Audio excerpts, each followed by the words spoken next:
Hello అండి, చాలామందికి IVF success అయ్యాక అబార్షన్ అయితే చాలా డిసప్పాయింటింగ్గా ఉంటుంది. ఇన్ని సంవత్సరాలు వెయిట్ చేసిన తర్వాత వచ్చిన ప్రెగ్నెన్సీ సడన్గా బాగాలేదు, హార్ట్ బీట్ రాలేదు, హార్ట్ బీట్ వచ్చాక ఆగిపోయింది అని చెప్తే చాలామంది పేషెంట్స్ రిసీవ్ చేసుకోవడానికి చాలా ఇబ్బంది పడుతుంటారు. చాలామందికి డౌట్స్ ఉంటుంది, మేడం ఐవీఎఫ్లో అన్నీ చెక్ చేసే పెడతారు కదా, ఎందుకు అబార్షన్స్ అవుతుంది, రీజన్స్ ఏంటి, నెక్స్ట్ ఏం చేసుకోవాలి, నెక్స్ట్ సక్సెస్ఫుల్గా బేబీని చేతిలో ఎత్తుకోవాలి అంటే ఏం జాగ్రత్తలు తీసుకోవాలి అని అడుగుతుంటారు. ఈరోజు నేను మీ doctor Anusha Reddy, fertility expert, 49 fertility centre Warangal branch. ఈ టాపిక్ గురించి మనం ఈ వీడియోలో మాట్లాడుకుందామండి. ఐవీఎఫ్ అంటే మీ ఎగ్ స్పర్మ్ బాడీలో ఎలా అయితే కలుస్తుందో అది కలవలేదు కాబట్టి కొన్ని రీజన్స్ వల్ల మనం దాన్ని బయట ల్యాబ్లో కలుపుతామండి. సో అంతేగాని ఎగ్ లోపల జెనెటిక్ మెటీరియల్ ఎలా ఉంది, స్పర్మ్ లోపల జెనెటిక్ మెటీరియల్ ఎలా ఉంది, తయారీ అయిన బేబీ జెనెటిక్ మెటీరియల్ ఎలా ఉంది అన్నది మనం చెక్ చేయము ప్లెయిన్ ఐవీఎఫ్లో. సో మనకి అబార్షన్స్కి ఫస్ట్ మెయిన్ రీజన్ బేబీలో జెనెటిక్ ఇష్యూస్ ఉండడం వల్ల మనకి బేబీ ఎదుగుదల సరిగ్గా లేక అబార్షన్స్ అయిపోతాయండి చాలామందికి. కొంతమందికి గర్భసంచిలో ఏమన్నా పాలిప్స్ కానీ, ఫైబ్రాయిడ్స్ కానీ, అడినోమయోసిస్ అంటే వాపులు కానీ, అతుకులు ఉన్నప్పుడు అబార్షన్స్ అయ్యేదానికి స్కోప్ ఎక్కువగా ఉంటుంది. థర్డ్ థింగ్ యాప్లా సిండ్రోమ్ అంటాం, అంటే మన బాడీ మన బ్లడ్ బేబీని రిజెక్ట్ చేస్తుంది కొంతమందిలో.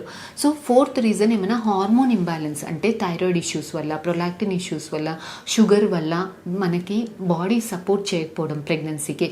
ఫోర్త్ ఒబెసిటీ, లావుగా ఉండడం వల్ల అబార్షన్స్కి స్కోప్స్ ఎక్కువగా ఉంటుంది.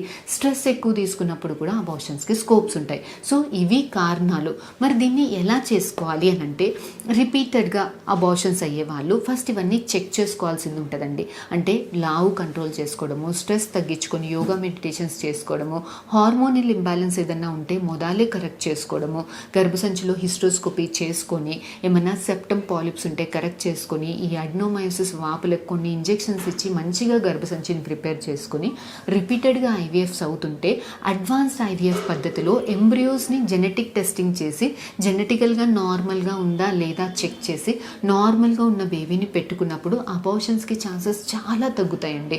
ప్లెయిన్ ఐవీఎఫ్లో చెక్ చేయరా అంటే ప్లెయిన్ ఐవీఎఫ్లో బయట నుంచి గ్రేడింగ్ అంటే గ్రేడ్ ఏలో ఉందా, గ్రేడ్ బిలో ఉందా, బయట నుంచి మార్ఫలాజికల్గా చూడటానికి ఎలా ఉంది మాత్రమే చెప్తారు.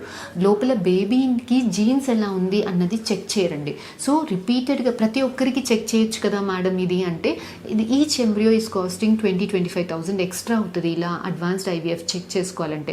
సో కాస్ట్లీ ప్రొసీజర్ కాబట్టి మనకి ఒక రిపీటెడ్గా ఐవీఎఫ్ ఫెయిల్ అవుతుంది, లేదంటే అడ్వాన్స్డ్ మదర్ ఏజ్ చాలా ఎక్కువగా ఉంది, ఫాదర్ ఏజ్ చాలా ఎక్కువగా ఉంది, రిపీటెడ్ ఐవీఎఫ్ ఫెయిల్యూర్స్ అవుతున్నాయి, ఇలాంటి హిస్టరీ ఉన్న వాళ్ళకి అడ్వాన్స్డ్ ఐవీఎఫ్ సజెస్ట్ చేస్తుంటాం.